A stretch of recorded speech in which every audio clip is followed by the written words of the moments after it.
তো এই আলোচনাটা যারা বিয়ে করছেন রিসেন্ট তাদের কাজে লাগবে, আর যারা করেন নাই করবেন, শীঘ্রই করবেন, এদেরও কাজে লাগবে।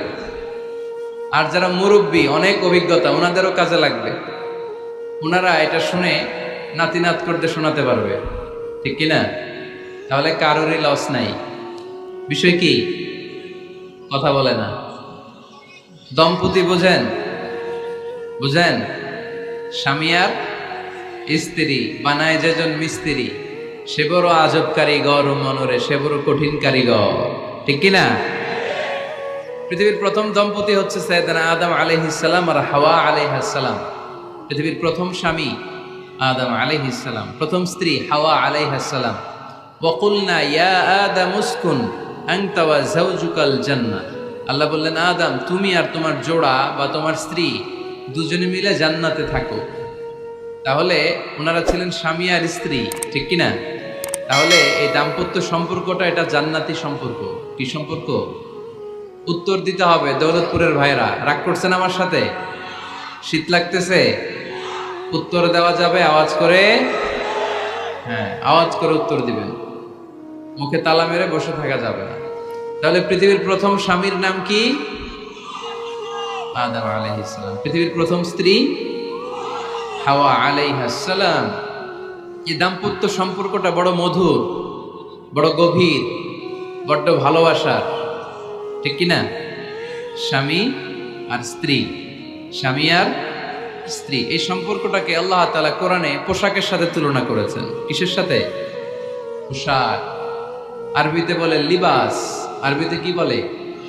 লিবাস। আল্লাহ বলেছেন, ও নারীরা তোমরা পুরুষদের জন্য পোশাক, আর ও পুরুষেরা তোমরা নারীদের জন্য পোশাক। পড়েন সুবহানাল্লাহ। পোশাকের বেসিকলি তিনটা কাজ। কয়টা? কেউ কথা কয় না, আরো জোরে বলেন কয়টা? এখন আওয়াজ আসলো কোত্থেকে? আওয়াজ করে উত্তর দিবেন, চিল্লায় বলেন পোশাকের কাজ কয়টা? এভাবে শেষ পর্যন্ত খোঁচায় যেন সাউন্ড বের করা না লাগে, স্বপ্রণোদিত ভাবে উত্তর করবেন, ক্লাসের মতো হোক। তিনটা কাজ। এক নম্বর কাজ হচ্ছে পোশাক ইজ্জতের আবরু, লজ্জাস্থান ঢেকে রাখে, ঠিক কিনা? আমাদের লজ্জাস্থান ঢেকে রেখেছে আমাদের পোশাক। ঠিক তেমনি স্বামী তার স্ত্রীর ইজ্জত হেফাজত করে, স্ত্রী তার স্বামীর ইজ্জত হেফাজত করে, স্বামী তার স্ত্রীর চরিত্র হেফাজত করে, আর স্ত্রী তার স্বামীর চরিত্র হেফাজত করে। এজন্য আল্লাহ একে অপরের উদাহরণ দিতে যে লেবাস বা পোশাকের সাথে তুলনা দিয়েছেন। সুবহানাল্লাহ পড়েন। পোশাকের দুই নাম্বার কাজ হচ্ছে সৌন্দর্য। এই যে কত সুন্দর ডিজাইন করা, এমব্রয়ডারি করা পোশাক যখন আমরা পরি সুন্দর লাগে না? তেমনি পুরুষের চোখে নারী সুন্দর, নারীর চোখে পুরুষ সুন্দর, স্বামীর চোখে স্ত্রী সুন্দর, স্ত্রীর চোখে স্বামী সুন্দর। সুবহানাল্লাহ পড়েন। পোশাকের তিন নাম্বার কাজ হচ্ছে কমফোর্ট, আরাম দেয়া, প্রশান্তি দেয়া। শীতকালে এই যে আমরা ব্লেজার পরেছি, জ্যাকেট পরেছি, অনেকে চাদর গায়ে দিয়েছেন, কেউ মাথায় রুমাল দিয়েছেন, কেউ গলায় মাফলার দিয়েছেন, একটা উষ্ণ উষ্ণ আরাম আছে না নাই? আবার গরমের কালে পাতলা সুতি কটনের কাপড় পরলে একটা আরাম আছে না নাই?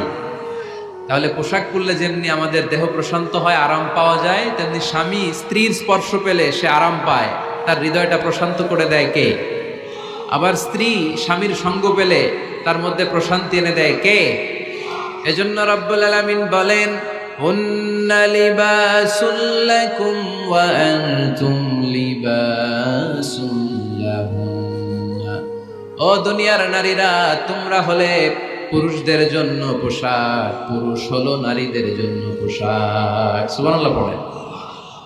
পোশাক যেমনি ইজ্জত আবরুর হেফাজত করে, তেমনি স্বামী স্ত্রী একে অপরের ইজ্জত হেফাজত করে। পোশাক যেমনি সৌন্দর্য বাড়ায়, স্বামীর চোখে স্ত্রী সুন্দর, স্ত্রীর চোখে স্বামী সুন্দর। পোশাক যেমনি আরাম দেয়, স্বামী তার স্ত্রীর স্পর্শ পেলে, স্ত্রী তার স্বামীর স্পর্শ পেলে হৃদয়ে প্রশান্তি অনুভব করে, ঠিক কিনা? এজন্য দাম্পত্য জীবন, এখানে স্বামীও আছে স্ত্রীও আছে, ইংরেজিতে বলে কাপল, কাপল লাইফ। এই বিশ্ব সভ্যতা নির্মাণে নারী পুরুষ স্বামী স্ত্রী দুইজনেরই অবদান আছে না নাই? এজন্য সুনানে তিরমিজির বর্ণনায় আল্লাহর হাবিব সাল্লাল্লাহু আলাইহি ওয়াসাল্লাম বললেন, আন-নিসাউ শাকাইকুর রিজাল। নারীরা হচ্ছে পুরুষের কাউন্টার পার্ট, নারীরা হচ্ছে পুরুষের পার্টনার, সহকর্মী, সহযোগী। এই বিশ্ব সভ্যতা নির্মাণে শুধু পুরুষদেরই অবদান নাই, নারীদের অবদান আছে না নাই? এজন্য কাজী নজরুল ইসলাম অসাধারণ লিখেছে, এ বিশ্বে যা কিছু মহান চিরকল্যাণকর, অর্ধেক তার করিয়াছে নারী, অর্ধেক তার নর। তার মানে নর নারী, স্বামী স্ত্রী দুইজনেরই অবদান এই মানব সভ্যতায় আছে না নাই? এই সম্পর্কটাকে আল্লাহ লেবাসের সাথে তুলনা করলেন, মেটাফরিক্যালি, রূপক ভাবে আল্লাহ পোশাকের সাথে তুলনা করলেন। পোশাক যেমনি গায়ের সাথে লেগে থাকে, পোশাক যেমনি চামড়ার সাথে মিশে থাকে, স্বামী স্ত্রীর সম্পর্কটাও এরকম একাকার, মিলেমিশে ভালোবেসে একাকার। স্বামী স্ত্রীর রিলেশনশিপ সম্পর্কটা অনেকটা হাত আর চোখের মতো। হাত ব্যথা পেলে চোখ দিয়ে পানি ঝরে, আবার চোখ দিয়ে পানি ঝরলে হাত সেই পানি মুছে দেয়, ঠিক কিনা? তাহলে সম্পর্কটা কেমন যেন হাত আর চোখের মতো। হাত কেটে গেলে পানি পড়ে কোন দিক দিয়ে? চোখ দিয়ে পানি ঝরে, আবার চোখ দিয়ে পানি ঝরলে চোখের পানি মোছার জন্য হাতের দরকার আছে না নাই? তাহলে একেবারে মিলেমিশে একাকার সুখী দাম্পত্য জীবন। স্বামী স্ত্রী এই জান্নাতি সম্পর্কটাকে কিভাবে উপভোগ করবে, কিভাবে একে অপরের সাথে ডিলিংস করবে, আচরণ করবে, এ ব্যাপারে কোরআন এবং সুন্নায় আমাদের জন্য গাইডলাইন দেয়া আছে না নাই? আমরা গাইডলাইন নিব কোরআন থেকে। কোত্থেকে? কোরআন থেকে আর সুন্নাহ থেকে। কারণ এই কোরআন আর সুন্নাহ আমাদেরকে সঠিক জীবন দর্শন শিখায়, কিভাবে এই পৃথিবীতে চললে পৃথিবীতেও সুখ, আবার আখেরাতেও সুখ, এর সব দিক নির্দেশনা কোরআনে আছে না নাই? তাহলে এই যে স্বামী স্ত্রীর দাম্পত্য জীবন, এক্ষেত্রে প্রত্যেককে আল্লাহ তাআলা কিছু দায়িত্ব দিয়েছে। আজকে দায়িত্বগুলোর ব্যাপারে আমরা শুনব। স্ব স্থানে থেকে প্রত্যেকেই, স্বামী যদি স্বামীর দায়িত্ব পালন করে, স্ত্রী যদি স্ত্রীর দায়িত্বটুকু পালন করে, তাহলে দাম্পত্য জীবনটাকে জান্নাতি দাম্পত্য সুখ দিয়ে ভরে দিবে কে? আল্লাহ। আমাদের প্রত্যেকের দাম্পত্য জীবন সুখী হোক, সমৃদ্ধ হোক, আমরা চাই কি চাই না? অনেকে বলে হুজুর সুখ নাই, সুখ নাই, ঘরের ভেতরে গেলেই জাহান্নাম। আহা, কথা শোনে না আমার।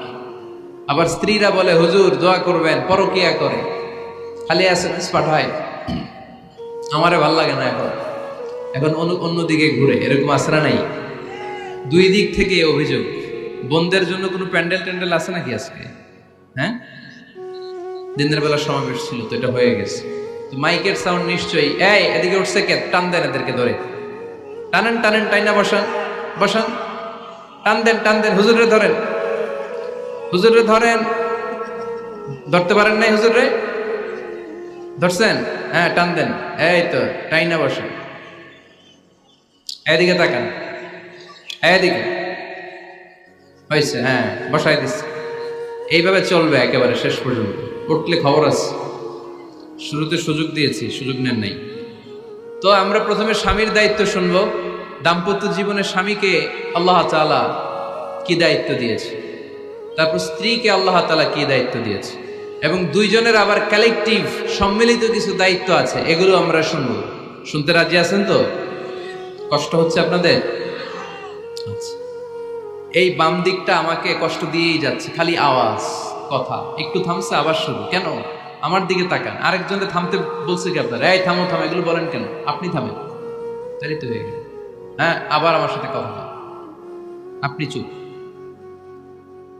তো প্রথমে আমরা সম্মিলিত দায়িত্বের কথা শুনবো। সম্মিলিতভাবে আল্লাহ স্বামী স্ত্রী দুইজনকেই কিছু দায়িত্ব দিয়েছে, যে দায়িত্বটা দুইজনের উপরই বর্তায়। এরপরে শুনবো স্বামীকে আল্লাহ কিছু দায়িত্ব দিয়েছে, এটা শুনবো। এরপরে স্ত্রীকে কিছু দায়িত্ব দিয়েছে। আল্লাহর কসম, এই দায়িত্বগুলো যদি স্বামী স্ত্রী সম্মিলিতভাবে পালন করে, এক একটা ঘরকে আল্লাহ জান্নাতি পরিবার বানায় দিবে, সুখী সমৃদ্ধ জান্নাতি দম্পতি বানায় দিবে। এরকম দাম্পত্য জীবন, সুখময় দাম্পত্য জীবন আমাদের হোক। আমরা চাই কি চাই না? চাই। তাহলে আমরা প্রথমে আলাদা আলাদা দায়িত্ব শোনার আগে সম্মিলিত বা কালেকটিভ রেসপন্সিবিলিটি কি আছে, এই সম্মিলিত দায়িত্বগুলো শুনবো। স্বামী স্ত্রীর দুইজনের কাঁধেই বর্তায় এরকম প্রথম দায়িত্ব হচ্ছে স্যাক্রিফাইস। দাম্পত্য জীবনের আসল খেলাটা হচ্ছে স্যাক্রিফাইসের খেলা। কিসের খেলা? স্যাক্রিফাইস। এটা লাগবে। আমার বোনেরা, অথবা যুবতী বোনেরা, অথবা রিসেন্টলি বিয়ে হয়েছে এরকম বোনেরা, আজকে তো এক ভাই এসে দোয়া চাইল, হুজুর 3 দিন আগে বিয়ে হয়েছে আমার, একটু দোয়া করে দেন। তারপর যুবক ছেলেরা, তোমরা যারা বিয়ে করনি করবা, খেয়াল করে শোনো, এগুলো কাজে লাগবে। স্যাক্রিফাইসটা খুব জরুরি। স্যাক্রিফাইস ইজ দ্য কি of a successful happy couple life. একটা সুখী দাম্পত্য জীবনের আসল চাবি হচ্ছে স্যাক্রিফাইস। আওয়াজ করে বলতে হবে, চাবিটার নাম কি? স্যাক্রিফাইস করতে হবে, একটু মানিয়ে নেয়া, একে অপরকে বোঝা, একটু ভালোবাসা, একটু মানিয়ে চলা, এটার নাম হচ্ছে স্যাক্রিফাইস। একে অপরকে বোঝার চেষ্টা করা, একটু মানিয়ে চলার চেষ্টা করা, একটু ভালো লাগা, একটু ভালোবাসা, সুখ দুঃখ ভাগাভাগি করে মিলেমিশে একাকার হয়ে যাওয়া, এটার নামই দাম্পত্য জীবন। ঠিক কিনা? এটার নামই দাম্পত্য জীবন। মিলেমিশে একাকার হয়ে যেতে হবে, স্যাক্রিফাইসের মানসিকতা অর্জন করতে হবে। একে অপরের দোষ ধরলে চলবে না, কারণ no one is perfect in this life. আপনি যে আপনার বউয়ের দোষ ধরতেছেন, আপনার দোষ নাই? কথা বলেন না কেন? আপনারও দোষ আছে না নাই?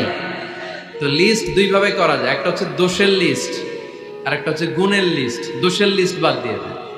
আপনার স্ত্রীর মধ্যে আল্লাহ তাআলা কি কি গুণ দিয়েছে, এই গুণগুলোর লিস্ট করুন, দোষের লিস্ট নয়। দাম্পত্য জীবনটাই এমন, কখনো ঝগড়া, কখনো হাসাহাসি, কখনো মেঘ, কখনো বৃষ্টি, আছে না নাই? হয় না এরকম? Ups and downs. মাঝে মাঝে একটু ঝগড়া, মাঝে মাঝে আবার ভালোবাসা, আবার খুনসুটি, এগুলো মিলেমিশে একাকার করে স্যাক্রিফাইস দিয়ে একে অপরকে জয় করে নিতে হয়। কারণ no one is perfect in this world. এই পৃথিবীতে কেউই পারফেক্ট না। আপনি আপনার বউয়ের দোষ খুঁজলে আপনারও দোষ আছে না নাই? কেউ দোষমুক্ত নয়। এজন্য দোষ না খুঁজে আমরা স্যাক্রিফাইস করব। দাম্পত্য জীবনের এটাকে সুখী সমৃদ্ধ করার এক নাম্বার চাবিকাঠি হচ্ছে স্যাক্রিফাইস। তাহলে সুখী দাম্পত্য জীবনের এক নাম্বার চাবির নাম কি? স্যাক্রিফাইস। চিল্লায় বলতে হবে, সেটা কি? তাহলে হাজব্যান্ড ওয়াইফ দুইজনেই স্যাক্রিফাইস করবেন। দাম্পত্য জীবনকে সুখী করার দুই নাম্বার কালেকটিভ ফর্মুলা হচ্ছে ঝগড়া করা যাবে না। ঝগড়া আপনারা করেন নাকি ভাবির সাথে? ভাবির সাথে ঝগড়া করেন কে কে? দেখি হাত তোলেন।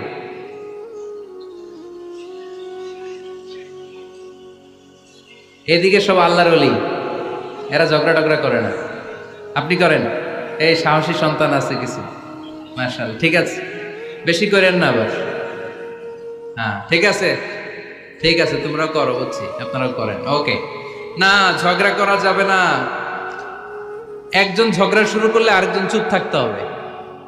দুইজনই ঝগড়া করলে, দুইজন রেগে গেলে ঝামেলা আসরা নাই। স্বামী রেগে গেলে স্ত্রী চুপ, স্ত্রী কখনো রেগে গেলে স্বামী চুপ, দুইজনই রেগে গেলে তৃতীয় বিশ্বযুদ্ধ। ঠিক কিনা? এই জন্য ঝগড়া করতে দেয়া যাবে না। কারণ এই ঝগড়া, সামান্য ঝগড়া থেকে এই ঝগড়া বাড়তে বাড়তে এটা বিচ্ছেদের দিকে গড়ায়, ডিভোর্স হয়ে যায়। এরকম কত কেস যে আমার কাছে আসে, কত কেস যে আমার কাছে আসে যে হুজুর ছোট্ট ঝগড়া থেকে আমাদের মধ্যে ঝগড়া বাড়তে বাড়তে ইগো প্রবলেমের কারণে বিচ্ছেদে গড়ায়। আর এই ঝগড়া একটু শুরু হলে ইবলিশ শয়তানের কাজ হচ্ছে পালে বাতাস দেয়। কি দেয়? পালে বাতাস পেলে এটা দাউ দাউ করে উঁচু হয়ে ওঠে। আগুনের মধ্যে যেমনি কেরোসিন ঢাললে দাউ দাউ করে জ্বলে, সামান্য ঝগড়ার ছোতা পেলে ইবলিশ শয়তান খালি দাউ দাউ করে এই ঝগড়ার আগুনকে জ্বালিয়ে দেয়। ঠিক কিনা? এই জন্য ঝগড়া করবেন না, মেহরবানি করে ঝগড়া শুরু করবেন না। যে কোনো মূল্যে এই ঝগড়াকে থামায় রাখতে হবে। তো ফ্যামিলিতে ঝগড়া অনেক সময় হয়ে যায়, কিন্তু একজন ঝগড়া করলে আরেকজন চুপ থাকতে হবে। ঝগড়া নিয়ে একটা মজার গল্প আছে, শুনবেন? বিশৃঙ্খলা করলে তো গল্প শোনানো যাবে না, একেবারে চুপ।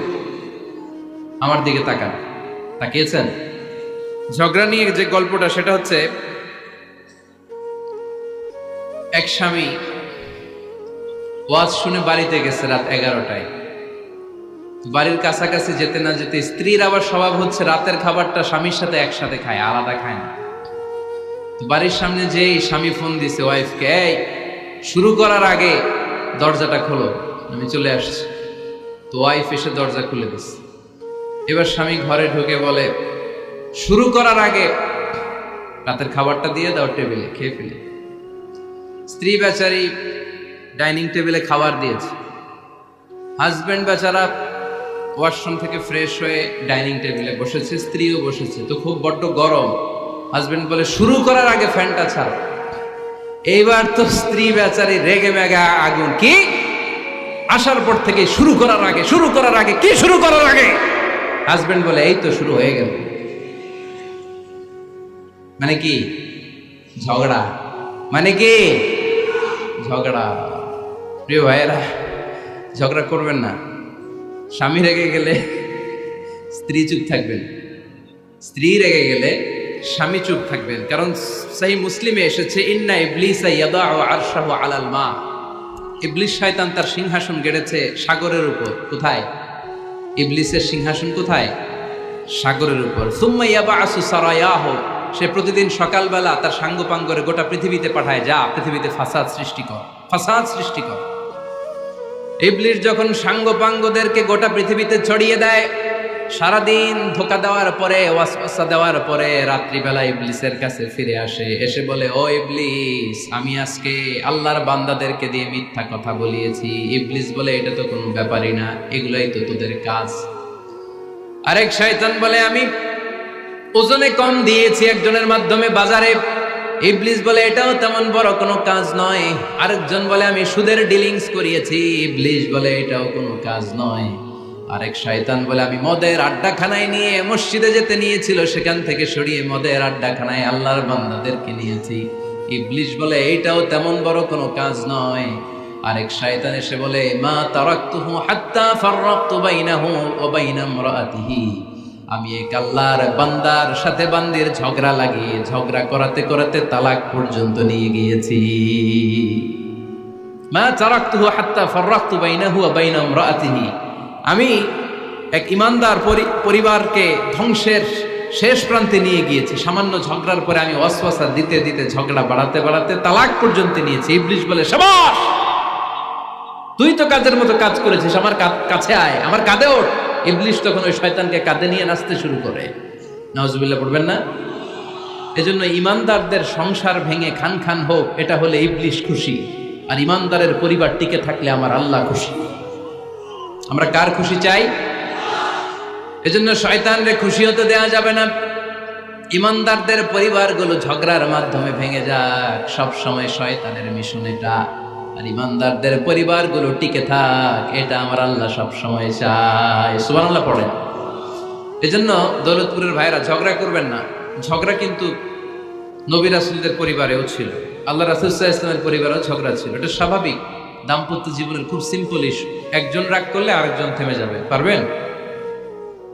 কি হলো, পারবেন না? আল্লাহর হাবিব সাল্লাল্লাহু আলাইহি ওয়াসাল্লামের সাথে আম্মা জান আয়েশার ঝগড়া হতো। মজার একটা হাদিস শুনে, সহিহ বুখারীর হাদিস, মুসনাদ আহমদ ইবনে হাম্বলও এসেছে এই হাদিসটা। আম্মা জান আয়েশার সাথে ঝগড়ার পর আম্মা জান আয়েশাও রাগ, আল্লাহ রাসূল সাল্লাল্লাহু আলাইহি ওয়াসাল্লামও রাগ। এখন রাগ মিটানোর দরকার আছে না নাই?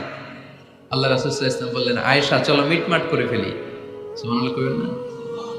চলো মিটমাট করি। মিটমাটার জন্য ওমর রে ডাকি। আম্মা জান আয়েশা বলে, না, ওমর গলিব, ওমর খুব মেজাজ ওলা, আমার ডর লাগে। তোমার আব্বারে ডাকি। আব্বারে ডাকেন, আব্বারে ডাকেন। খুশি হয়ে গেছেন আম্মা জান আয়েশা রাদিয়াল্লাহু। আবু বকর রাদিয়াল্লাহু চলে আসলেন, দাঁড়ালেন। এবার বিষ্ণু ইসা ইসলাম বললেন, তাতাকাল্লিমিন আও আতাকাল্লাম, কি ঘটছে আমাদের মাঝে, তুমি বলবা না আমি বলবো? আম্মা জান আয়েশা বললেন, তাতাকাল্লামু আনতা ওয়ালা তাকুল ইল্লা হাক্কান, আপনিই বলেন, তবে সত্য ছাড়া মিথ্যা বলেন না। আবু বকর রাদিয়াল্লাহু তাআলা আনহু শুনে রেগে গেলেন, কি এ কেমন কথা তোমার? নবীকে উদ্দেশ্য করে তুমি বলছো সত্য ছাড়া মিথ্যা বলবেন না, নবী কখনো মিথ্যা বলবে নাকি? রেগে মেয়ের গায়ে মেরেছে এক চর। চর খেয়ে আম্মা জান আয়েশা উল্টে পড়ে গেলেন।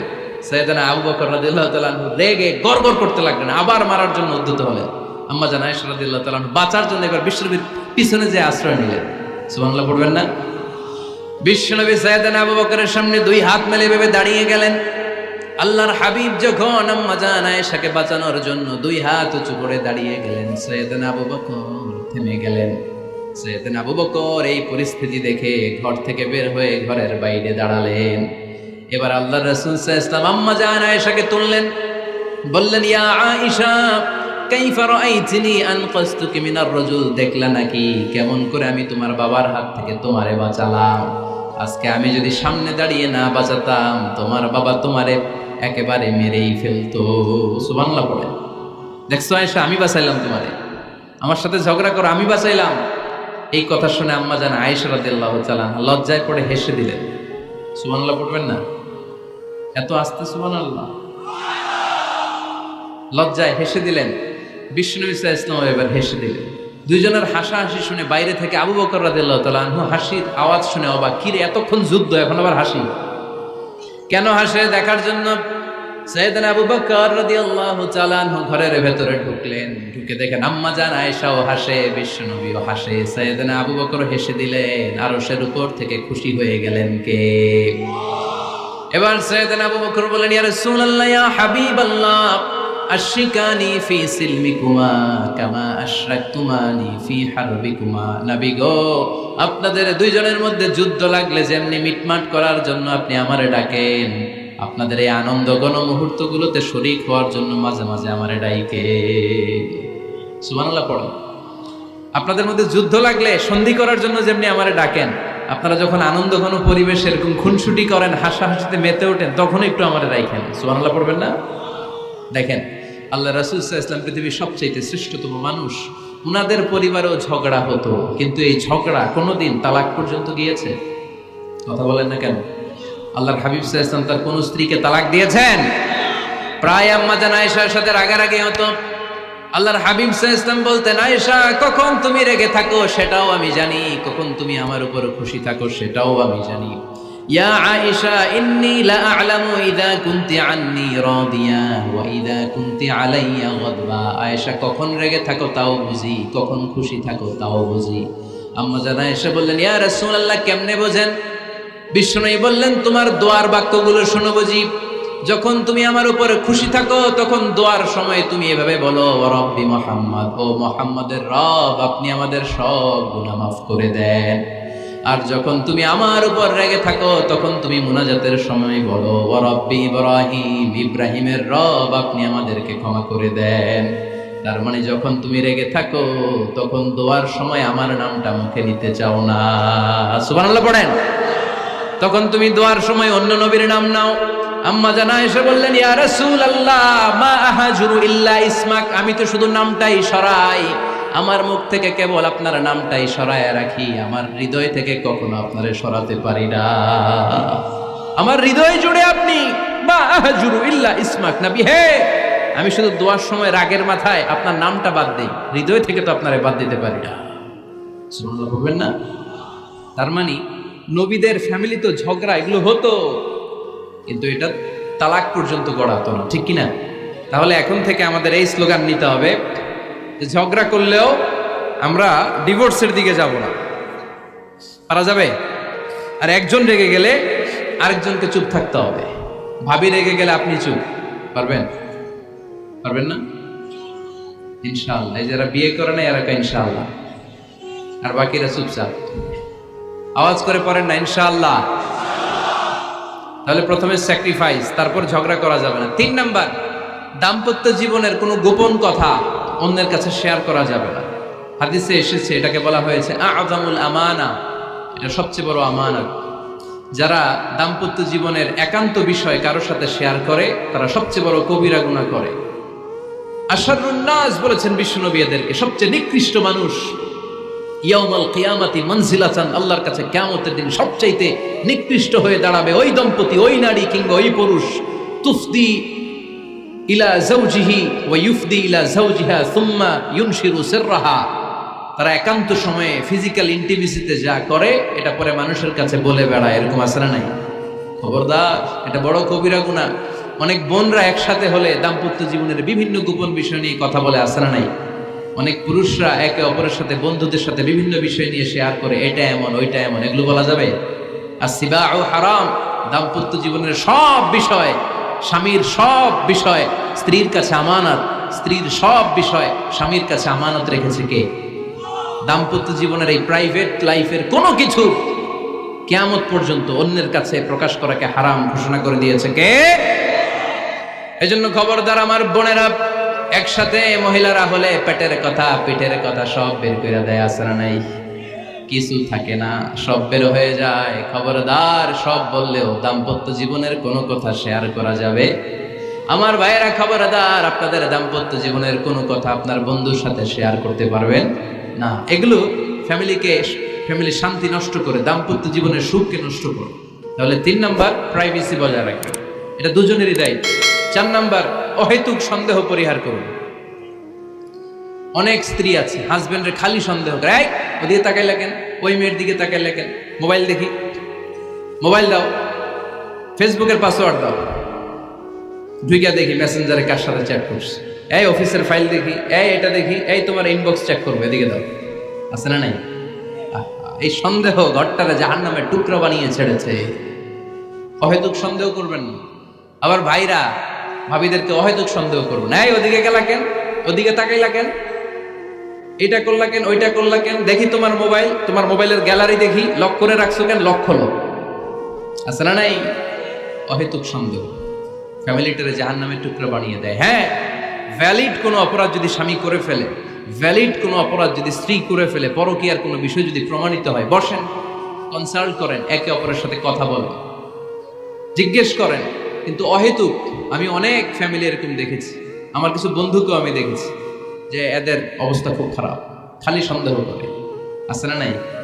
সন্দেহের রোগটা বড় রোগ, এই রোগ থেকে বেরিয়ে আসতে হবে। অহেতুক সন্দেহ করা যাবে না। 5 নাম্বার, হাজব্যান্ড ওয়াইফের দায়িত্ব হচ্ছে একে অপরের সহযোগী হতে হবে, সহকর্মী। আল্লাহর জান্নাত পাওয়ার ক্ষেত্রে একে অপরের সহযোগী। আপনি একা জান্নাতে যাবেন, ভাবি জাহান্নামে, এটা আপনি চান? জি না, আওয়াজ নাই আমগো গলায়। আপনি এটা চান? ভাবি একা জান্নাতে যাবে, আপনি যাবেন না, এটা ভাবি চায়? চায় না। তাহলে গেলে একসাথেই যান না, একসাথেই যান, একসাথেই যাবেন, আলাদা না। এজন্য আল্লাহর আনুগত্যে, আল্লাহর ইবাদতে, দাম্পত্য জীবনে একে অপরের সহযোগী হতে হবে। স্বামী ভুল করলে স্ত্রী সুন্দর করে শুধরে দিবে, স্ত্রী ভুল করলে স্বামী শুধরে দিবে। ফজরের সময় স্ত্রী হাজবেন্ডকে ডেকে দিবে, উঠতে না চাইলে ঠান্ডা পানির ছিটা দিবে। কারণ জান্নাতে একা যাওয়া যাবে না, গেলে দুইজনই যাবে। কথা কয় না? দুইজনেই জান্নাতে যাওয়ার দরকার আছে না নাই? যত বেশি আপনারা আল্লাহর আনুগত্যে আগাতে পারবেন, তত আপনাদের মহাব্বত বাড়ায় দিবে কে? এই যে হাজবেন্ড ওয়াইফের ভালোবাসাটাকে বলে লাভ পিরামিড। কি pyramid? Love pyramid, like triangle, ত্রিভুজ আকৃতির। হাজবেন্ড ওয়াইফের ভালোবাসাটা ত্রিভুজ আকৃতির। The closer the couple comes to Allah, the closer they comes to each other. Husband wife যত বেশি আল্লাহর কাছে যাবে, তারা নিজেরাও নিজেদের তত কাছে যাবে। হাজবেন্ড ওয়াইফ আল্লাহর সম্পর্ক থেকে যত দূরে সরে যাবে, তারা নিজেরাও নিজেদের থেকে তত দূরে সরে যাবে। ঠিক কি না? ত্রিভুজ চিনেন আপনারা? হ্যাঁ, এই জিওয় কয়েকজন জিওয়, আপনারা ত্রিভুজ চিনেন না? চিনি, জিওয়, ঠিক আছে। ত্রিভুজের কয় কোণা? হ্যাঁ, 3 কোণা। এই যে এরকম লাভ পিরামিড, 3 কোণা। এই উপরের কোণায় আল্লাহর অবস্থান, আর এই কোণায় স্বামী, এই কোণায় স্ত্রী। তো তারা আল্লাহর দিকে যত যাবে, নিজেরাও তত কাছে যাবে। আর তারা আল্লাহর সম্পর্ক থেকে যত দূরে চলে যাবে, নিজেদের মধ্যে দূরত্ব বাড়তে থাকবে। ঠিক কিনা? পিরামিডটা বুঝতে পারছেন? ত্রিভুজ আকৃতির সম্পর্কটা লাভ পিরামিড এরকম, 3 কোণা। উপরের কোণায় থাকে আল্লাহ, এদিকে স্বামী, এদিকে স্ত্রী। তারা যদি আল্লাহর কাছে উভয়ে যেতে চায়, উভয়ে কাছাকাছি আসতেছে না? কথা বলেন না কেন? আর আল্লাহর আনুগত্য ইবাদত থেকে দুজন যদি দূরে সরে যায়, তাহলে দুজনের দূরত্ব বাড়িয়ে দেয় কে? এজন্য স্বামী হবে স্ত্রীর সহযোগী, সহকর্মী। নামাজের সময় একে অপরকে ডেকে দিবেন, মোবাইলে অ্যালার্ম দিয়ে রাখবেন। স্বামী স্ত্রীর ডাকেন, স্ত্রী স্বামীরে ডাকেন। স্বামী স্ত্রীকে কোরআন তেলাওয়াত শোনাবেন, স্ত্রী স্বামীরে কোরআন তেলাওয়াত শোনাবেন। ফ্যামিলিটারে জান্নাতি ফ্যামিলি বানায় দিবে কে? তাহলে এই 5টার দায়িত্ব কালেকটিভ রেসপন্সিবিলিটি, স্বামীর উপরও বর্তায়, স্ত্রীর উপরও বর্তায়। এগুলো মেনে চললে দাম্পত্য জীবন সুখকর করে দিবে কে? মনোযোগ আছে? কষ্ট হচ্ছে? এবার আমরা হাজবেন্ডের দায়িত্ব শুনবো। হাজবেন্ডের প্রথম দায়িত্ব হচ্ছে, হাজবেন্ড হচ্ছে caretaker of the family, in charge, protector. আর রিজালু কাওয়ামুনা আলান নিসা। আল্লাহ বললেন স্বামী হলো তার স্ত্রীর ইনচার্জ, প্রোটেক্টর। স্ত্রীকে সুরক্ষা দিবে, স্ত্রীকে টেক কেয়ার করবে, স্ত্রীর দায়িত্বে থাকবে। এই দাম্পত্য জীবনের দুইজনের সংসারকে, সংসারের মধ্যে স্বামীকে দায়িত্বশীল বানিয়েছে কে? পুরুষ দায়িত্বশীল। পুরুষ কখনো নারীর ক্ষতি করে না, সুপুরুষ নারীর ক্ষতি করে না। ঠিক কিনা? গোটা পুরুষ সমাজ নারী সমাজের সুরক্ষা দিবে। যেগুলো নারীকে একান্তে পেলে রেপ করে, এই যে ঢাকা বিশ্ববিদ্যালয়ে একটা রেপের ঘটনা ঘটছে না, যে এই বেয়াদবটা এই কাজ করেছে, এটা কি পুরুষ না কুপুরুষ? এটাকে সুপুরুষ না কুপুরুষ? সুপুরুষ নারীর প্রোটেকশন দেয়, নারীর টেক কেয়ার করে, তার ইনচার্জ, তার দায়িত্বশীল। দাম্পত্য জীবনে অর্থনৈতিক যত দায় দায়িত্ব আছে সব আল্লাহ তাআলা পুরুষের কাঁধে দিয়েছে। কার কাঁধে? এই দাম্পত্য লাইফে নারীর কোনো অর্থনৈতিক দায় দায়িত্ব নারীর কাঁধে আল্লাহ দেয় নাই। এজন্য সব অর্থনৈতিক দায়িত্ব পুরুষের ঘাড়ে। 4টা অর্থনৈতিক দায়িত্ব আছে। পুরুষ নারীকে মহারণা দিবে, পুরুষ নারীকে খাবারের ব্যবস্থা করবে, পুরুষ নারীকে পোশাকের ব্যবস্থা করবে, পুরুষ নারীর জন্য রেসিডেন্সিয়াল ব্যবস্থা করবে। ঠিক কিনা? ওয়াতুন নিসাআ সাদকাতিহিন্না নিহলা ফাইন তিবনা লাকুম আন শাইইন মিনহু নাফসান ফাকুলুহু হানিআম মারিআ। সুবহানাল্লাহ পড়ে। সব স্বামীদেরকে আল্লাহ ডেকে বললেন, ও স্বামীরা শোনো শোনো, বিয়ের পর সাথে সাথে স্ত্রীর কাছে তুমি মোহরানা আদায় করে দাও। মোহর দেয়া নফল নাকি ফরজ? জোরে বলেন। তোমরা কি দাও? সিলটি পুলা মোহরানা দাও? হ্যাঁ, মোহরানা দিতায় নাকি যৌতুক খাইতা? খিতা করতা? হ্যাঁ, কি দিব? মোহরানা দিব। মোহরানা দেয়াকে খরচ করেছে কে? আল্লাহ। তো মোহর দিতে টাকা লাগে না? এই টাকার দায়িত্ব পুরুষের ঘাড়ে দিছে কে?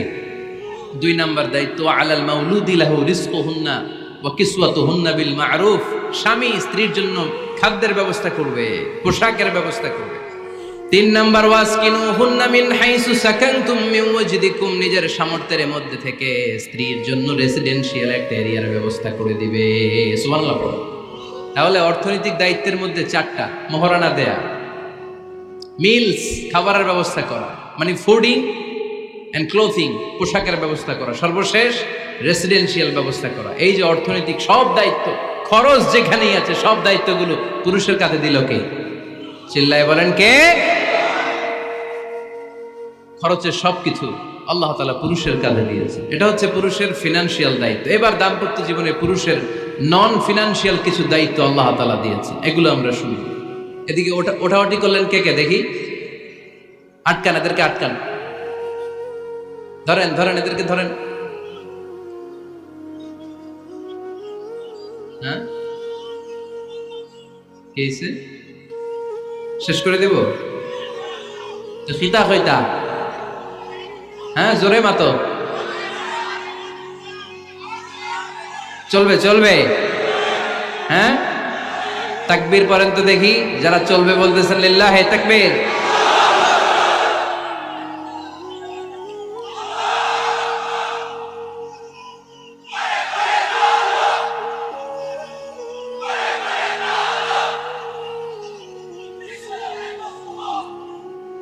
মাশাআল্লাহ মাশাআল্লাহ। এবার দাম্পত্য জীবনে নন ফিনান্সিয়াল পুরুষের যে দায়িত্ব আছে সেটা আমরা শুনবো। 1 নাম্বার দায়িত্ব হচ্ছে স্বামীর উচিত স্ত্রীর সাথে ভালো আচরণ করা। ভালো আচরণ করেন তো আপনারা? জি হয়। এই শুধু উনি করে, বাকিরা খিতা কর্তা, মারামারি কর্তা নেই, খিতা কর্তা। হ্যাঁ, সালাম দিবেন, স্ত্রীকে কি দিবেন? আল্লাহ বললেন, ওয়া আশিরুহুন্না বিল মা'রুফ। স্ত্রীর সাথে কোমল ভাষায়, ভালো শব্দে, ভালো বাক্যে ভালো কথা বলো। স্ত্রীর সাথে খারাপ আচরণ করো না। স্ত্রীকে দেখলে তুমি মুচকি হাসি দাও। অনেক স্বামী আছে কখনো স্ত্রীকে দেখলে মুচকি হাসি দেয় না, চেহারাটা বাংলা পাসের মতো এরকম করে রাখে। আছে না নাই? দৌলতপুরের লোকের অবশ্য অনেক ভালো। এই যে সবার মুখে হাসি, মুচকি হাসি। হাসেন তো, মুচকি হাসি দেন তো একটা। আওয়াজ করলে মুচকি হাসি হয় নাকি? এটা মুচকি হাসি, দাঁত দেখা যাবে না, সাউন্ড হবে না, শুধু এখানে একটু এক চিলতে হাসির একটা ঝলক পড়বে, এটার বলে মুচকি হাসি। কানা রাসূলুল্লাহ সাল্লাল্লাহু আলাইহি ওয়াসাল্লাম আকসারু তাবাসসুমান। আল্লাহর হাবিব সাল্লাল্লাহু আলাইহি ওয়াসাল্লাম সব সময় মুচকি হাসতেন। অনেকে আছে চেহারা গোমরা করে রাখে, জীবনেও হাসে না, এরকম আছে না নাই? দেখছেন এরকম আছে? এলাকায় তো নাই না? আছে। হাসবেন হাসবেন, মুচকি হাসতে পয়সা লাগে না। পয়সা লাগে? এজন্য হাসবেন। আল্লাহর হাবিব সাল্লাল্লাহু আলাইহি ওয়াসাল্লাম বলেছেন, ফাস্তাউসু বিন-নিসাই খায়রা। নারীর সাথে ভালো আচরণ করো। নারীদেরকে বাঁকা পাঁজরের হাড় দিয়ে তৈরি করা হয়েছে। এ হাড়কে সোজা করতে গেলে ভেঙে যাবে, রেখে দিলে বাঁকাই থেকে যাবে। তো কি করতে হবে? ফাস্তাউসু বিন-নিসাই খায়রা, কোমল আচরণ করো।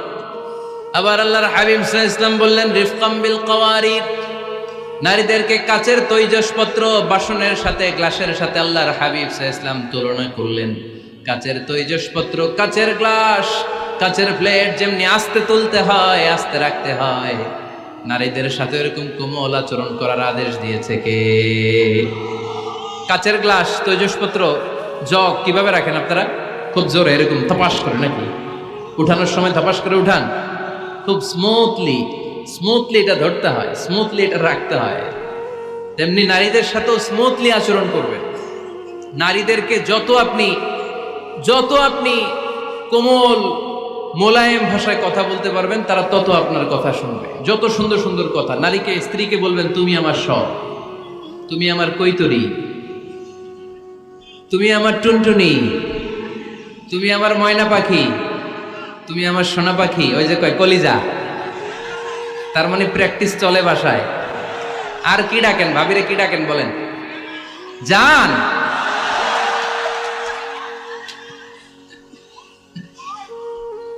জান ডাকেন।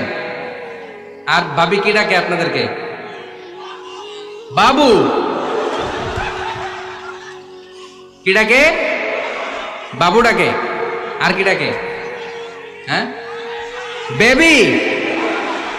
পোলাপান কত দুষ্ট দেখছেন, বেবি ডাকে নাকি? স্বামী স্ত্রীর মধ্যে এই সোহাগপূর্ণ, এই ভালোবাসাপূর্ণ এই ডাকাডাকিতে কোনো গুনাহ নাই, আছে সওয়াব। এগুলো দাম্পত্য জীবনকে সুখময় করে, ঠিক কিনা? তাহলে স্ত্রীদের সাথে কোমল আচরণ করতে হবে, 1 নাম্বার দায়িত্ব। 2 নাম্বার দায়িত্ব, স্ত্রীর সেক্সুয়াল ডিজায়ারকে ফুলফিল করতে হবে। সেনসিটিভ, যেগুলো ব্যাখ্যা করে বোঝানো কঠিন। আপনারা বুঝবেন যারা ম্যাচিউরড, মোর দেন 18 ইয়ার্স, যারা 18+ যাদের বয়স, সেক্সুয়াল ডিজায়ার ফুলফিল করা হাদিসে এসেছে, এটা স্বামীর দায়িত্ব। ফিজিক্যাল ইন্টিমেসির সময় নিজের ডিজায়ার ফুলফিল হলেই কুইট না করা, সময় দেয়া, এটা আবশ্যক। এই বিষয়েও প্রত্যেক স্বামীর খেয়াল রাখা দরকার। সংক্ষেপে শেষ করে দিলাম।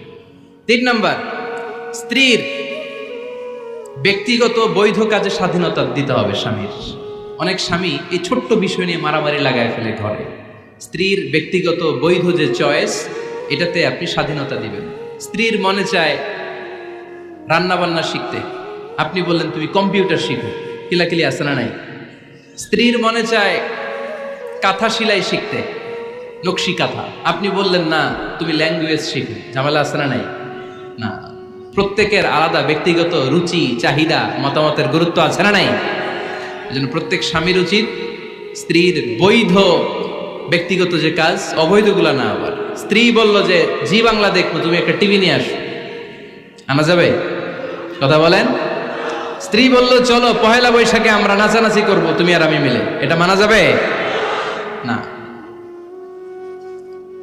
স্ত্রীর ব্যক্তিগত বৈধ কাজের স্বাধীনতা দেয়া। আম্মা জান আয়েশা রাদিয়াল্লাহু তাআলা আনহা বলেন, ওয়া কানা লি সাওয়াহিবু ইয়ালআবনা মাই, বুখারীর বর্ণনা। আমি যখন আল্লাহর হাবিব সাল্লাল্লাহু আলাইহি ওয়াসাল্লামের বাড়িতে বউ হয়ে আসলাম, আমার কিছু খেলার সাথী ছিল। আমি কাপড় দিয়ে পুতুল বানাতাম আর ঘোড়া বানাতাম, এগুলো দিয়ে খেলতাম। আমার সাথীরা আসলে রাসূল সাল্লাল্লাহু আলাইহি ওয়াসাল্লাম ঘরের পর্দা নামিয়ে দিয়ে আমার জন্য ঘরটা ছেড়ে দিত। সুবহানাল্লাহ কইতে পারলেন না? আল্লাহর হাবিব সাল্লাল্লাহু আলাইহি ওয়াসাল্লাম কখনো বলতেন না আয়েশা তোমার বান্ধবীরা যেন ঘরে না আসে, কখনো বলতেন না আয়েশা আমি নবী মানুষ, তুমি নবীর বউ, তুমি কেন পুতুল দিয়ে খেলো, তুমি যেন কাপড় দিয়ে পুতুল বানাও, কেন ঘোড়া বানাও, এগুলো বন্ধ করো। কোনদিন বিশ্বনবী আম্মা জান আয়েশা রাদিয়াল্লাহু তাআলা আনহার পুতুল খেলায় বাধা দেন নাই, সাথীদের সাথে খেলাধুলায় কখনো বাধা দেন নাই। সুবহানাল্লাহ পড়েন। ছোট্ট মেয়েদের জন্য কাপড়ের পুতুল দিয়ে খেলাধুলা করা এটা জায়েজ, কারণ ছোট্ট মেয়েরা দেখবেন পুতুল বানায়, এটারে দুধ খাওয়ায়, এটার জন্য রান্না করে, এটার গোসল করায়। এটাকে ছোট্ট মেয়েদের জন্য পুতুল খেলা জায়েজ রাখা হয়েছে এজন্য, কারণ তারাই কিছুদিন হবে এই প্রজন্মের মা। তাদের সন্তানদেরকে কেমন করে লালন পালন করবে তার একটা প্র্যাকটিস খেলার ছলেই ছোটবেলায় হয়ে যায়। সুবহানাল্লাহ পড়েন। এজন্য 3 নাম্বার দায়িত্ব স্ত্রীর ব্যক্তিগত হালাল যে কাজগুলো আছে তার ব্যক্তিগত এই ভালো কাজগুলোতে আপনার স্বাধীনতা দিতে হবে, বাধা দেয়া যাবে না। প্রশংসা করবেন। কি করবেন? প্রশংসা। আমরা খালি দোষ খুঁজি, তোমার রান্না ভালো না, তোমার চেহারা ভালো না, তোমার বাপ ভালো না, তোর মা ভালো না, তোর 14 গোষ্ঠী খারাপ, আছে না নাই? তো এই বেডি আপনারা ভালোবাসবে? এই বেডি তো আজীবন আপনার বদনাম করবে, ঠিক কি না? কোনোদিন তারে আপনি প্রশংসা করলেন না, প্রশংসা করবেন। স্ত্রীর চেহারার প্রশংসা করেন, যে তুমি সুন্দর, তুমি সুন্দরী, এরকম বলেন, খুশি হবে না? হ্যাঁ, তুমি সুন্দর তাই চেয়ে থাকি, সে কি মোর অপরাধ? কোনো অপরাধ নাই, ইচ্ছা মতো গাইতে থাকেন স্ত্রীর শানে গান, সব আছে না নাই? তবে শুধু স্ত্রীকে শোনানো যাবে, ভাবিরে শোনানো যাবে, শালীরে শোনানো যাবে, পাশের বাড়ির কাউরে শোনানো যাবে? দেখেন ইসলাম কত চেক এন্ড ব্যালেন্স। স্ত্রীকে আপনি গান শোনান, কোনো গুনাহ নাই, আছে শুধু সওয়াব। তাহলে 4 নম্বর পয়েন্ট হচ্ছে এপ্রিসিয়েশন। সারাদিন এই মহিলাটা ফজরের পর থেকে উঠে ঘর গোছায়, মশারিগুলো খোলে, বিছানা পরিষ্কার করে, বাচ্চাদেরকে ক্লিন করে, স্কুলের টিফিন রেডি করে দেয়, বাচ্চাদেরকে স্কুলে যেতে দেয়, আপনার জন্য খাবার রেডি করে, কাপড় ধোয়, ঘরের সবাইকে দেখভাল করে। একদিনও আপনি তার এপ্রিসিয়েশন করলেন? এরকম ডাকাইত স্বামী আছে না নাই? দৌলতপুরে নাই, এখানে সব ভালো। এপ্রিসিয়েট করবেন। আমরা ভুলে যাই, একটা থ্যাঙ্কস দিতে ভুলে যাই, একটা জাযাকিল্লাহ, আল্লাহ তোমাকে জাযা দেখ, এটাও বলি না।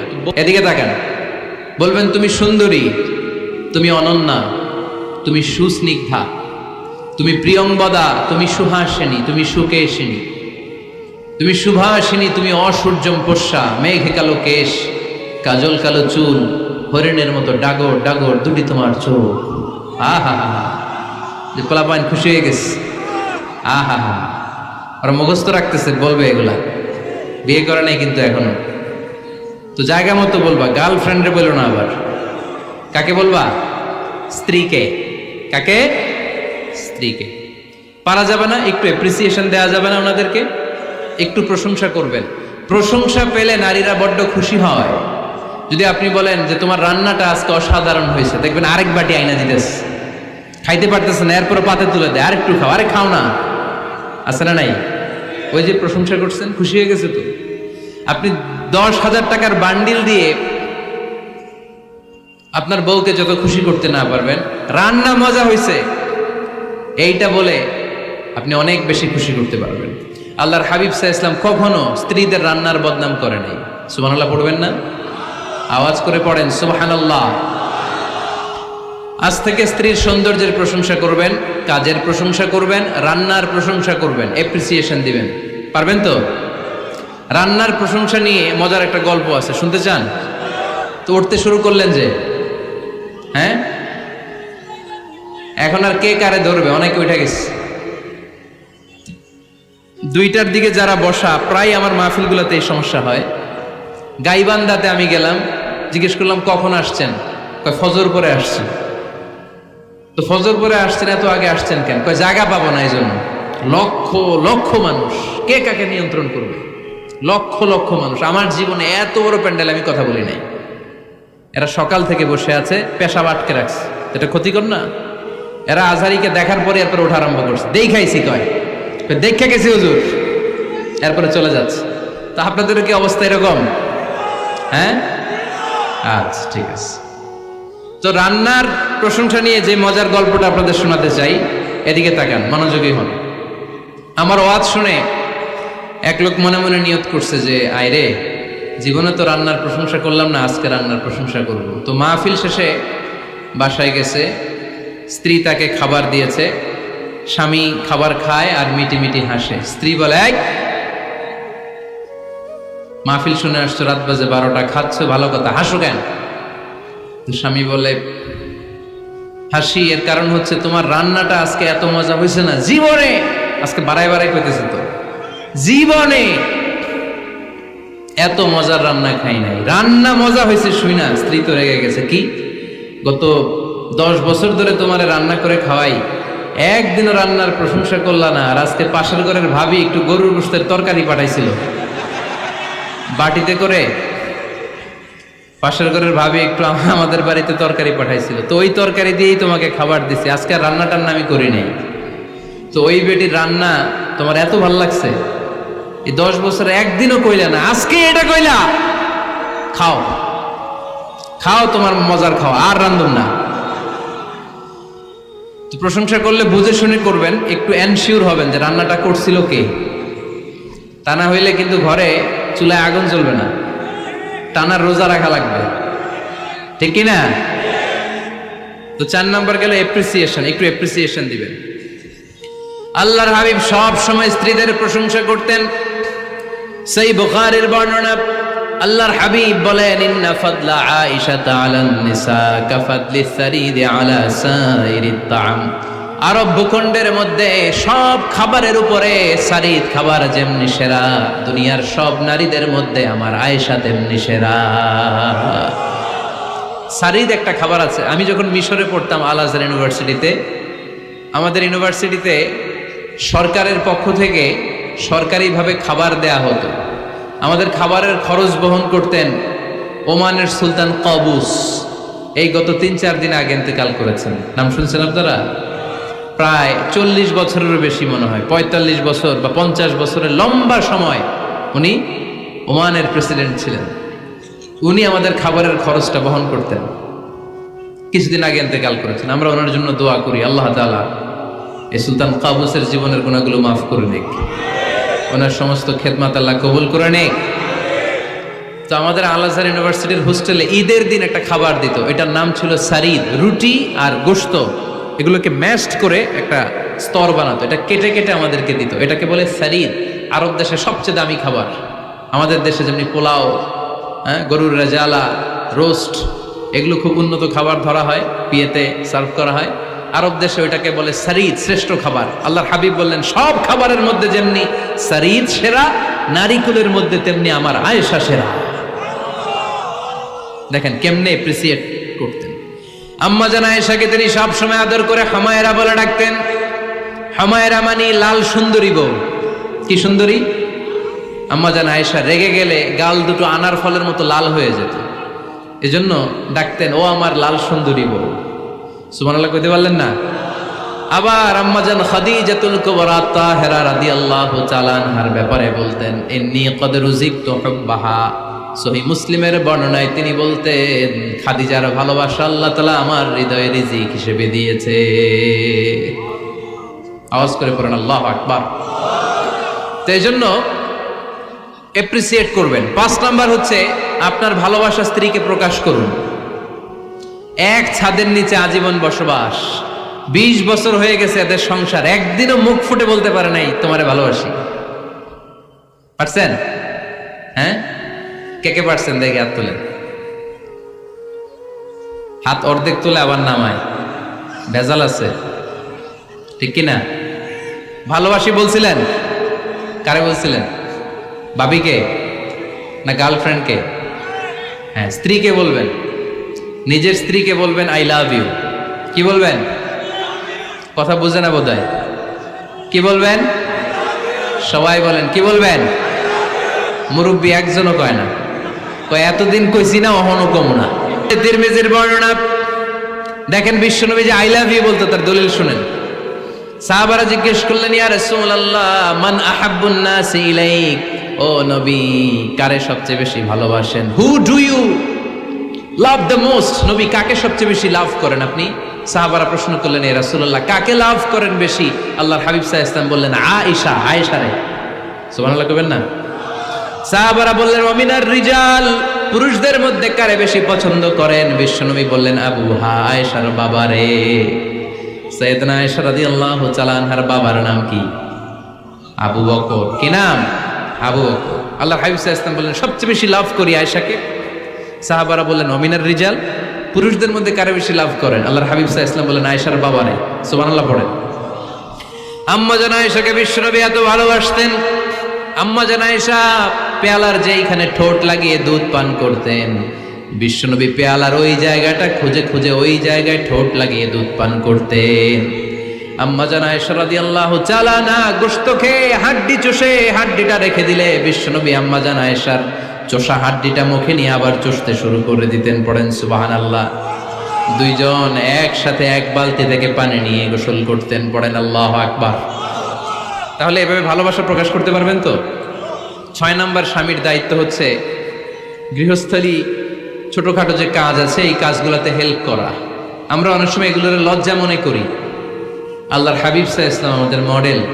আল্লাহর হাবিব সাল্লাল্লাহু আলাইহি ওয়াসাল্লাম ঘরের কাজে সাহায্য করতেন। আপনারা এইভাবে ওঠা শুরু করলেন? হ্যাঁ, বউকা বসেন বসেন বসেন, শেষ করে দিচ্ছি আর 10 মিনিট, বসেন।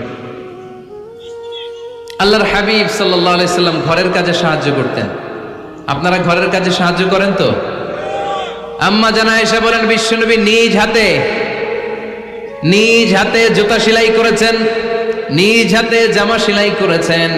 মুসনাদে আহমদ ইবনে হাম্বলের বর্ণনা, আল্লাহর রাসূল সাল্লাল্লাহু আলাইহি ওয়াসাল্লাম দুধ খেতে মন চাইলে নিজ হাতে ছাগলের দুধ দহন করেছেন। সুবহানাল্লাহ। নিজে আটার খামির বানাতেন, আম্মা জান আয়েশা চুলায় সেকা দিতেন। আবার আম্মা জান আয়েশা রাদিয়াল্লাহু তাআলা আনহা আটার খামির বানাতেন, বিশ্বনবী এটা চুলায় সেকা দিতেন। সুবহানাল্লাহ পড়ে। দুধ খেতে চাইলে নিজ হাতে বিশ্বনবী ছাগির ওলান থেকে দুধ দহন করে আম্মা জান আয়েশার কাছে এনে দিয়ে দিতেন। সুবহানাল্লাহ পড়ে। তাহলে ঘরের কাজে সহায়তা করবেন, ঘরের কাজে সহায়তা। 7 নাম্বার হালাল এন্টারটেইনমেন্ট, হালাল বিনোদন, এটা ইসলাম জায়েজ রেখেছে। অনেকে আমরা বিনোদনটাকে হারাম মনে করি, এরকম আছে না নাই? হ্যাঁ, বিনোদন 2 ধরনের, একটা হারাম এন্টারটেইনমেন্ট আর একটা হচ্ছে হালাল এন্টারটেইনমেন্ট। আম্মা জান আয়েশা রাদিয়াল্লাহু তাআলা আনহাকে নিয়ে মরুভূমিতে দৌড়াদৌড়ি করতেন। ভাবির সাথে দৌড়াদৌড়ি করছেন কারা কারা? দেখি হাত তোলেন। হ্যাঁ, দৌড়াদৌড়ি করছেন কোথায়? যৌতুকের লাগে হেতের দৌড়াইছেন? হেতি বাসাল্লাই দিছে দৌড়, এই দৌড়াদৌড়ি না। আম্মা জান আয়েশা রাদিয়াল্লাহু তাআলা আনহার সাথে বিশ্বনবী মরুভূমিতে দৌড়াদৌড়ি করেছেন। বলেছেন, আয়েশা দেখো কে কার আগে ওই খেজুর বাগান ধরতে পারে, তুমি আগে না আমি আগে। একবার বিশ্বনবী জিতলেন, তার 7 বছর পরে প্রথমে আম্মা জান আয়েশা রাদিয়াল্লাহু তাআলা আনহা দৌড়ে জিতলেন। তার 7 বছর পরে বিশ্বনবী জিতে আম্মা জান আয়েশাকে হারায় দিলেন। পড়েন সুবহানাল্লাহ। ঈদের দিন আম্মা জান আয়েশাকে হাবাসী সাহাবাদের তীর আর বল্লম দিয়ে যে খেলা চলতেই খেলা দেখাতেন। সুবহানাল্লাহ পড়েন। বিশ্বনবী খেলা দেখাতেন আম্মা জান আয়েশাকে। এই হচ্ছে স্বামীর দায়িত্ব। হালাল এন্টারটেইনমেন্ট আপনি করতে পারবেন। বসেন, দোয়া করে দিচ্ছি, বসেন। বুঝতে পারছি অনেক আগে আসছেন আপনারা। বসেন, বসে যান, এখনই দোয়া হচ্ছে। বসেন বসেন বসেন বসেন, এখনই দোয়া করব। বসে যান, বসে যান। বউকা মাদ্রাসার বিল্ডিং এর কন্ট্রাক্টরের জন্য দোয়া চেয়েছেন, আমরা দোয়া করি আল্লাহ কবুল করুক। আমার ছেলে মেয়ের বিয়ের বয়স হয়ে গেল, পরিবারে বিয়ের কথা বলতে পারি না, লজ্জায়। আহারে কি কষ্ট। মনে করি পরে করে, এটা বললে তারা বলবে এখনো বয়স হয় নাই বিয়ের, পরিবার থেকে বিয়ের কথা চিন্তা করে না। এ ব্যাপারে কিছু বলুন। কিছু বললাম। এই সমস্যা পুরো বাংলাদেশে, ছেলে মেয়েদেরকে সময় মতো বিয়ে দেয় না। ইউটিউবে এই নিয়ে আমার কথাবার্তা পাবেন, শুনে নিয়ে। ছেলের বাবা মেয়ের বাবাদেরকে বলি, ছেলে মেয়েরা উপযুক্ত হলে বিয়ে দিয়ে দেন।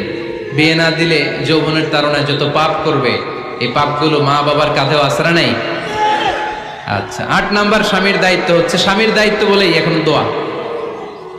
স্ত্রীর মতামতের গুরুত্ব দিবেন। অনেক স্বামী আছে বাজার করতে গেলে নিজের যেটা মন চায় ওইটাই কিনে, আছড়া নাই।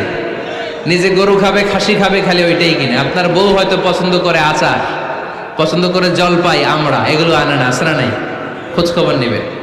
অনেকে ফ্ল্যাট কিনতে মনে চায়, হুট করে কিনে ফেলে না। ভাবিরে জিজ্ঞেস করবেন কোন দিকে কিনলে ভালো হয়, ওয়াশরুমটা কোন দিকে দিতে হবে, কিচেনটা কোন দিকে দিলে সুবিধা, জানালাগুলো কোথায় দিলে সুবিধা, এগুলো সব ডিসাইড করে নেবেন। এই কারণেই দাম্পত্য জীবনে সুখ নাই। 9 নাম্বার, একসাথে সময় কাটাবেন। 6 মাসের বেশি কোনো লোক তার স্ত্রীর অনুমতি ছাড়া বাইরে যে প্রবাস জীবন কাটাতে পারবে না। এদেশের অনেক লোক প্রবাসে সময় কাটায়। 6 মাসের বেশি স্ত্রীকে রেখে দিয়ে কোনো হাজব্যান্ড বিদেশে থাকতে পারবে না। সিলেটিরা লন্ডনে থাকে, 6 মাস পরেই আসতে হবে, ঠিক কিনা? সর্বশেষ কথা হচ্ছে, স্ত্রীর জন্য দোয়া করবেন। স্বামীর পক্ষ থেকে স্ত্রীর জন্য দোয়া, এটার গুরুত্ব আছে না নাই? বিশ্বনবী তার স্ত্রীর জন্য দোয়া করতেন।